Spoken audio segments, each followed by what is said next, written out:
महाराज जी, मैं बहुत निराश और हताश और हार कर आपकी शरण में आया हूँ। मेरी इतनी बुरी दशा है कि मैं इसका वर्णन नहीं कर सकता। मेरे मन ने मेरा जीना हराम कर रखा है। सब कुछ जानते हुए भी मैं गंदी क्रिया, गंदे दृश्य देखना छोड़ नहीं पा रहा। मेरी जो दुर्गति हो रही है वो मैं ही जानता हूँ। मैं सारा दिन घर में पड़ा रहता हूँ। डिप्रेशन की 6-7 वर्ष से दवा चल रही है। मैं किसी भी कार्य योग्य नहीं रहा हूँ। नाथ मुझे बचा ले, मैं कोई भी कार्य अगर मेरी बात मान जाओ तो सब ठीक हो जाएगा। तुम्हें कुछ नहीं छोड़ना।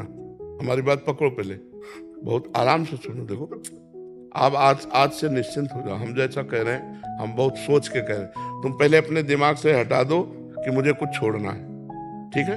अब आपको पकड़ना है। बस आप नाम पकड़ लीजिए। जो हो रहा है तुम उसकी चिंता मत कीजिए। प्रसन्न मुद्रा में रहिए, प्रसन्न रहिए और थोड़ा कुछ काम कीजिए। क्या काम करोगे? घर के काम है कुछ? थोड़े बहुत नहीं, घर में किसानी होती है? नहीं होती। क्या होता है घर में? कैसे चलता है? वैसे सब नौकरी करते हैं तो मैं पढ़ाई कर लेता हूँ सब। बस नहीं, कुछ काम करो। वो मतलब कार्यरत रहो। गाय भैंस कुछ है? कुछ काम करो। बस मैं आपका दोस्त बनना चाहता हूँ। है? दोस्त बनना चाहता हूँ मैं आपका। हाँ, पहली बात तो यह कि तुम गलत हो, ये हटाओ दिमाग से। हम जो कह रहे हैं मानो इसे आज से दिमाग से हटा दो, क्योंकि ये सोच जो है ना, ये आपको गिराती चली जाएगी। आज हम आपको कह रहे हैं, हम आपका हाथ पकड़ रहे हैं, आप निश्चिंत रहो। आप पहली बात ये छोड़ो कि आप गलत हैं, ठीक है? दूसरी, आप कभी गलत हो ही नहीं सकते। आप भगवान के अंश है। ये अंतःकरण गलत है, ये मन गलत हो गया है, तो इसको दंड भोगने दो। तुम चिंता मत करो। पहली बात तो तुम भगवान के अविनाशी अंश हो, चेतन, अमल, सहज सुख राशि। अमल का मतलब होता है निर्विकार। तुम्हें कभी कोई विकार आ ही नहीं सकता।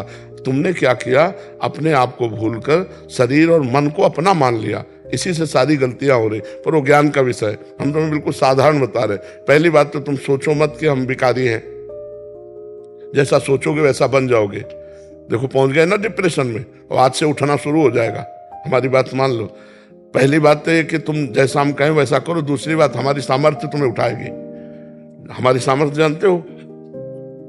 हाँ, आज से तुम देखना तुम्हारे हृदय में प्रसन्नता का एक रेखा खींचेगी और बढ़ती जाएगी, क्योंकि श्री जी ने भेजा है तुम्हें।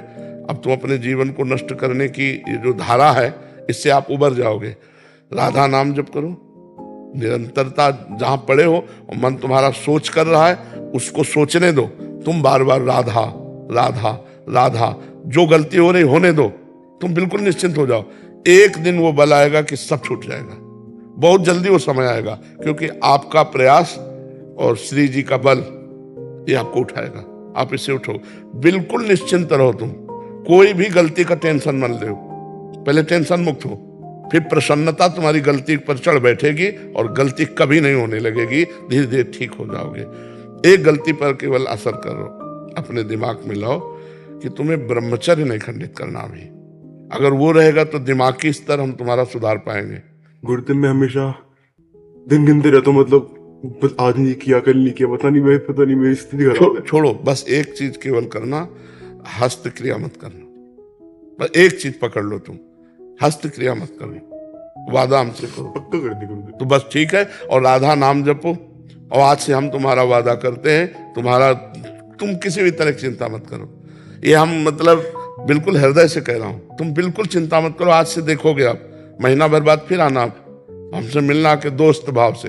हम कोई बल ऐसे बिल्कुल ऐसे समझो जैसे तुम तैसे हम, जैसे हम वैसे तुम, बिल्कुल अंतर नहीं। बस निश्चिंत हो जा। निश्चिंत हो जा। पापी को गुरुदेव बहुत दिक्कत, मैं आपके सामने हूँ। नहीं ऐसा नहीं, बिल्कुल हम तुम दोस्त हैं, कोई पापी नहीं। देखो, गंगा जी के पास जब जाया जाता है और गंगा स्नान किया जाता है, तो अपने को लगता है ना कि मैं पाप रहित हो रहा हूं, क्योंकि गंगा स्नान कर रहा हूं। तो गंगा जी ने भगीरथ से पूछा कि जब बहुत से पापी हमारा स्पर्श करेंगे तो मैं मलिन हो जाऊंगी, तो मेरे पाप कैसे नष्ट होंगे? तो उन्होंने कहा, साधवा समदर्शिना। जो प्रशांत मन साधु भगवान के चिंतन में लगे, वो जब चरण रखेंगे तो गंगा निष्पाप हो जाएंगी। और तुम धाम में बैठे हो और साधु संग कह रहे हो, अब पापी नहीं हो। यदि पापी होते तो मेरे सामने ना आते। जो पे दुष्ट हृदय सोई होई, मोरे सन्मुख आव की सोई। पापवंत कर सहज स्वभाव भजन मोर। अभी तुम्हारे ऊपर भगवान की विशेष कृपा है, तुम आज से डिप्रेशन रहित मान लो। अब मत मानना कि तुम डिप्रेशन में हो, तुमसे जो गलती हो उसको होने दो, बस रोक लो, हस्त क्रिया मत करना। हस्त क्रिया मतलब समझ गए ना, हस्त मैथुन मत करना, और नाम जप करो। और जो हो रहा है तुम बिल्कुल ऐसे समझो कि बाबा ने पूरा ठेका ले लिया, अब हमको कोई चिंता नहीं। आज से तुम देखना आपका परिवर्तन होगा। और पर कोई काम करो, 2-4 घंटे का काम करो, कोई भी काम करो, कोई ना कोई काम ढूंढो, जैसा मन आवे, पर आप काम करो, आप घर में पड़े नहीं रहोगे। महाराज जी कहीं ऑफिस आदि में भी कर सकते हैं? कहीं भी काम करो, बैठे मत करो, मन को समय मत दो। ये बहुत बहुत दुष्ट है। या मतलब नए नए बच्चे ऐसे गलत आचरणों में फंसते जाते हैं। इसका कारण होता है बच्चा ब्रह्मचर्यहीनता, गलत आचरण, तो उससे मन पाप में होता जाता है और वही दंड देता है। और अगर हम देखो भजन करें, भगवान के कहे के अनुसार चले, तो यही मन प्रसन्न हो जाता है, यही मन आनंद देता है। ये इतना बच्चा गलत है मन कि अगर ज्यादा गलती में आ जाए तो तुमको सिखाने लगेगा कि ये सिखाने लगे, कब तक झेलोगे? यही मन सिखाता है। इसी दुष्ट मन को ठीक करने के लिए अध्यात्म है। और जब ये ठीक हो जाता है तो बच्चा चाहे जितना कष्ट हो आनंद बना रहता है, एकदम आनंद। हमारी तुम्हारी दोस्ती पक्की, और आज से तुम बिल्कुल आनंदित रहो, ठीक है? अब अगली बार जब आना ना, तो आप बताना कि आपका मन कैसा है, ठीक है? हमारे पास इंजेक्शन है, तुम जाओ, ठीक हो जाएगा।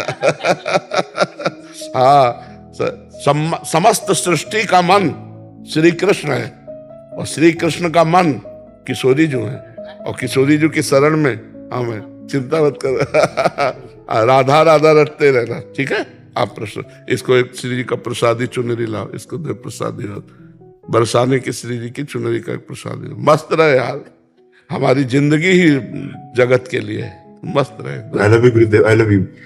अब ये तो हम नहीं बोल सकते। इसको अपने सिराने रख लेना बच्चा ना। सिराने का मतलब समझते हो? सिराने का मतलब होता है जैसे तकिया रखी होती है, ऐसे रखना। ये सिर है ना, तो सिराने ऐसे रख लेना, ठीक है? और हर समय इसको देखना मानो हम ही आए तुम्हारे पास, आनंदित।